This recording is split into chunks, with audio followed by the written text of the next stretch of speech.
फिर किन्हीं का भाव आया है, मेरा नाम गोविंद है और मैं थोड़ो शरारती स्वभाव को हूं। अब यहाँ कॉलेज के सखान के संग जब मस्ती करूं तो वे मोए गारी दे में। बढ़िया ब्रजभाषा लिखी है भैया तुमने। हंसी में ही पर कहूं उन पे नामापराध तो ना बन जाएगा। नहीं, मित्र अगर कभी हंसी मजाक करते हैं, और करना ही चाहिए। मित्रता ऐसी थोड़ी है कि महाराज वहां पे भी फॉर्मेलिटी, ए भाई मैं तुझसे जब मिलता हूं तो सुबह मिलकर के गुड मॉर्निंग बोला करो मुझे, ये मित्रता होती है क्या? मित्रता में ऐसा होता है क्या? अरे भाई मैं आता हूं तो तुम भी हाथ जोड़ा करो, मैं भी हाथ जोड़ा करूं, फिर विधिवत दोनों बैठा करेंगे, मेरी थाली में से तुम मत खाना, तुम्हारी में से मैं नहीं। ये कोई मित्रता है? ये तो फॉर्मेलिटी होती है, बाहरी लोगों के साथ में होता है। मित्र के साथ तो व्यवहार अलग होता है। तो मित्रता में अगर कभी कभी, लेकिन मित्रों को एक बात कह देना कि गाली ना दिया करें। गाली देना अच्छी बात नहीं है। आपको बहुत ही गुस्सा आता है और बहुत ही कुछ कहने की मन हो मित्र से, तो आप पागल कह सकते हो, बस इससे बड़ी गाली मत देना। हम लोग सारी कड़वी गालियां ही क्यों देते हैं?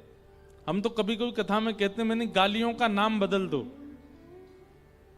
किसी में बहुत गुस्सा आवे तो उससे कहने, ए गुलाब जामुन इधर आ।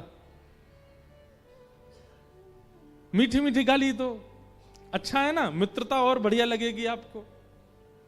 कई सारे नाम बड़े विचित्र हैं हमारे यहाँ, ड्राई फ्रूट्स के, सब्जियों के, और क्या कहते हैं, कई कई स्थानों के प्रसाद के व्यंजन भी बड़े विचित्र होते हैं नाम उनके। आज हमने कुछ खाया था, मैं नाम भूल गया उसका, है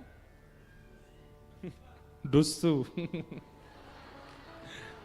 क्या डुस्सू ना क्या डुस्सा ये बोल रहे हैं डुस्सू डुस्का है, डुस्का डुस्का। अब बताओ, हम ब्रजवासियों के लिए तो यही गा रहे, डुस्का इधर आ, हम तो उसको डुस्का ही बोल रहे हैं। अब है तो वो व्यंजन का नाम, लेकिन आप प्रेम में, मित्रता ही तो है, आपका सखत्व भाव ही तो है, उसमें गाली ही क्यों देनी है आपको? कुछ ऐसा अभी हम थे हिमाचल प्रदेश में, वहां हमने एक दिन एक व्यंजन खाया, उसका नाम था बबरू। क्या नाम था? बबरू। एक सब्जी खाई, भारत की सबसे महंगी सब्जी, उसका नाम था गुच्छी। एक मनाली में एक डिश बनती है सिड्डू। अलग अलग व्यंजन है। एक ड्राई फ्रूट है, उसका नाम है चिलगोजा। तो जो आपकी मित्र मंडली में नेक्सा सा डोलता रहता हो, इधर उधर फुदकता, उसका नाम ही धर दो चिलगोजा। ए चिलगोजा इधर आ। तो गाली क्यों देनी है? ऐसे मीठे मीठे नाम रख दो ना, ऐसी बढ़िया बढ़िया बातों से बुलाते रहा करो एक दूसरे को। तो अपराध तो नहीं लगेगा उनको, मित्रता में तो सब है, लेकिन उनको ये वाली बात बता दीजिएगा कि महाराज जी ने मंच से क्या कहा है, और इसका वो ध्यान रखें। अब ज्यादा गालियां नहीं देनी है। गाली क्यों देनी? आप देखो, गाली में क्या करते हो? आप किसी के परिवार को गालियां देते हो। वैसे तो आप नवरात्रियों में माताओं को पूजते हो, देवियों का वंदन करते हो, गाली में उन्हीं का ही अपमान करते हो। नहीं देना चाहिए। हम एक बात आपसे कह दें भैया, स्पष्ट रूप से याद रखिएगा, जिह्वा को जितना हो सके उतना पवित्र रखने का प्रयास किया करो, बोली चाली में भी और खान पान में भी। आपका जीवन में पतन नहीं होगा अगर आपने जिह्वा को शुद्ध रखा तो। लेकिन इस जिह्वा पर आप कुछ भी खा लेते हो और इस जीभ से आप कुछ भी बोल देते हो, तो आपके संग कुछ भी करने में यमराज को, ठाकुर जी को संकोच नहीं होगा। इसलिए जितम सर्वम, श्रीमद् भागवत जी कहती हैं, जितम सर्वम जिते रसे। आप अपनी रसना को जीत लीजिए, आप सबको जीत लोगे। हमारी ये बात मान लीजिए। इस कथा के बाद से जिन जिन भाइयों के मुख पे जो है कभी कभी जो है गालियां विराज जाती हैं, उनसे हमारा निवेदन है कि इस कथा से आप यही प्रण लीजिए कि अब हम नहीं देंगे। ये बात बात पर जो हमारे मुख से अपशब्द निकलता, अब नहीं बोलेंगे हम। और ऐसे नहीं कि आपने सोच लिया अब नहीं बोलेंगे, आपको इसके पीछे एक दंड भी रखना पड़ेगा अपने। अगर मैंने बोला तो मैं ये नहीं करूंगा, हम तो यही कहेंगे आपसे। आप रख लीजिए, अगर मैंने आज पूरे दिन में गाली दी तो जब गाली दूं उसके अगला भोजन, रात्रि का भोजन नहीं करूंगा। फिर मैं पत्नी को मैसेज कर देना घर पे, आज हमने गाली निकल गई मुख से, भोजन नहीं करेंगे रात में। ऐसे दंड देंगे तो ही सुधरोगे। जिह्वा पर कभी भी अपशब्द मत लाइए और असद वस्तु मत लाइए।